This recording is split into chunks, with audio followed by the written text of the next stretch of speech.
Konnichiwa! It's Clive Linden here again with another Japanese Cooking for Idiots, and today we're going to be doing rice balls. Super easy. You will need some cooked rice, soy sauce, some mirin, these are all available, get them from Tesco's and stuff, and some sesame oil. Basically, just cook some white rice. Anybody can do that. We have cooked here approximately 150 grams of dry rice. It makes 350 grams of cooked rice, or as they say in Japan, gohan. And you could, don't tell anybody, you could use white microwavable rice. It's an idea. Anyway, once you've done it, you cooked it, we've got here, as I say, approximately 300 grams of cooked rice. 1 tablespoon of soy sauce. I'm going to mix it in.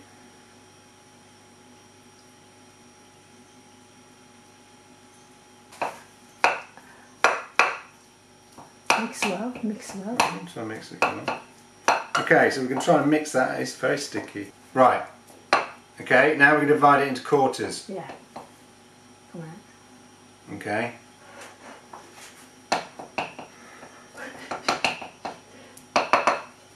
Yeah. And make it rice ball now. And then we're going to make, so those quarters with my hands, we're going to make rice. Oh, you need to wet your hands. Wet your hands first. Yeah. Good job. Take a quarter if you can remember where it is, yeah?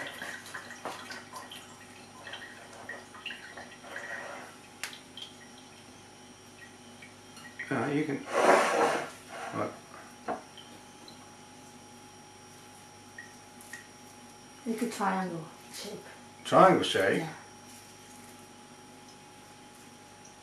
Oh. Oh, I see. You're making it like a little donut. It's not a donut. Well, like rather than a ball. Right, there we go. That shape. No, Oh, I see. Like a triangle. Oh God, you made it into like a... Does it really matter? Like, I've made mine into sort of a... There we go. No. Like a computer mouse. Okay, look. That is a good one. You need to teach. Practice. Yeah, you need to That is a good make... example. That is a less good example. That is a good example. Okay. See the shape? It's a joke.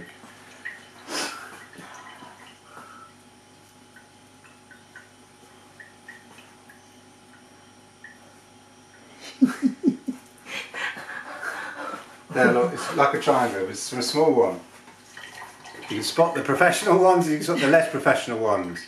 We're going to leave those there for 5 minutes and basically let the water sort of evaporate a bit so they dry out a bit. And the turn as well. And then we'll turn them after 5 minutes. Okay, so we've left these to basically air dry, 5 minutes each side, and what we've done here, we've got a preheated pan ready to sort of bake them. So, preheated pan here. And then we add the sesame oil, 2 teaspoons of sesame oil to the pan. Oh, it's crackling. There we are. Right, and then we're just going to put them all in at once. I'm just going to give that as one. Give it a little...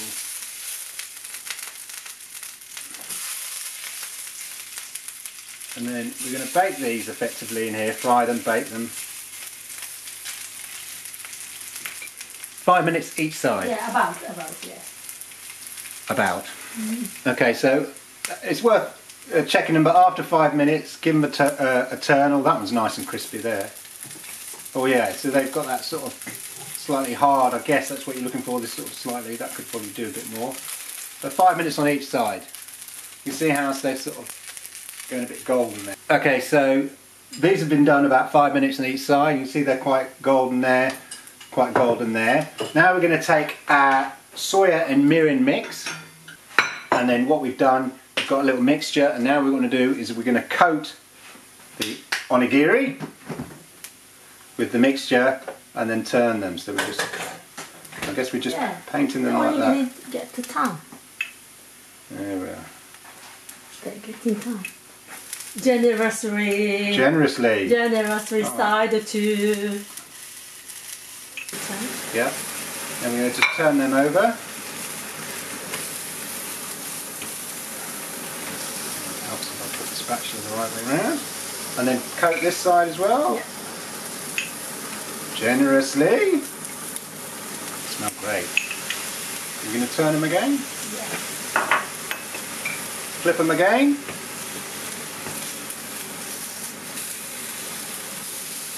Burning a bit. Nice. Nice, going golden there.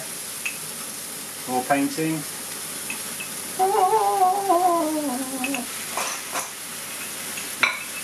One more flip, I think. Yeah.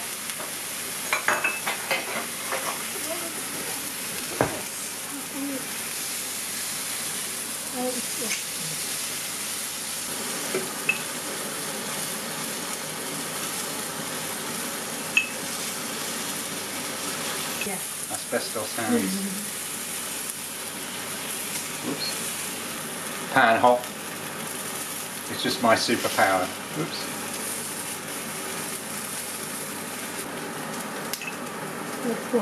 I'm just worried because one side of the pan seems hotter than the other. So. Ah, you like a bit of charcoal there? Yeah. Ouch. Ouch. Right, let's serve these babies up. Ooh.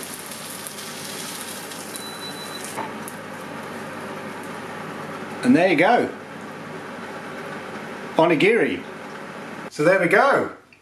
Onigiri. These are going to be hot. You can wrap them in seaweed. Let's taste them. Can't you dip them in anything?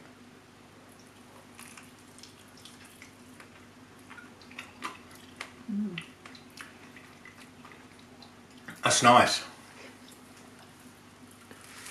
Oh, hot. Don't eat them straight out of the pan. Give them a couple of minutes.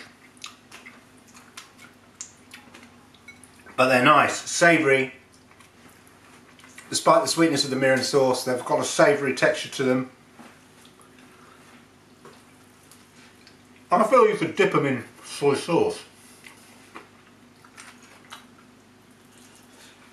Mmm.